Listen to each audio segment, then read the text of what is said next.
What's up guys, MotoChoot. This is my final video where I want to talk about resealing my 1982 Honda mb50 or 5 or whatever it's called. I want to talk about several factors that went into making my repair a complete failure, so hopefully someone else can see this and learn from it.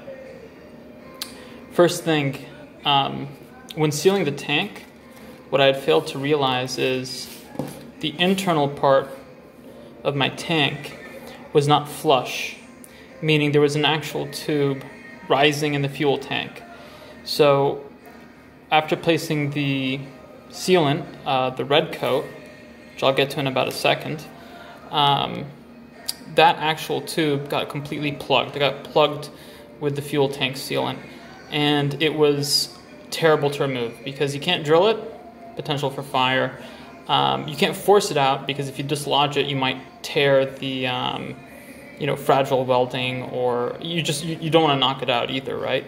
So I actually had to fashion a tool and drive this tool slowly back and forth across that fuel intake tube, that fuel intake stem rather, and cut it off at the blocked portion. So what I would suggest to anyone resealing a tank is your fuel drain, shove a straw up it, shove a straw or something that you can remove, and that way you're guaranteeing the conduit, the fuel stem, wherever your fuel is draining from, that when you go to seal it, it's going to be available. Now I can imagine that this might get stuck, and that might cause another problem, so it's just something to be aware of. I can't attest to a straw being successful in preventing a blockage on a fuel stem. The other factor I want to talk to you about is Redcoat. This is Redcoat. It was garbage. It was garbage in that I followed the directions for applying it as best as I can. Redcoat themselves, the company that make it, they tell you you can't run multiple coats of this. You're supposed to put one thick coat, and I applied half a quart.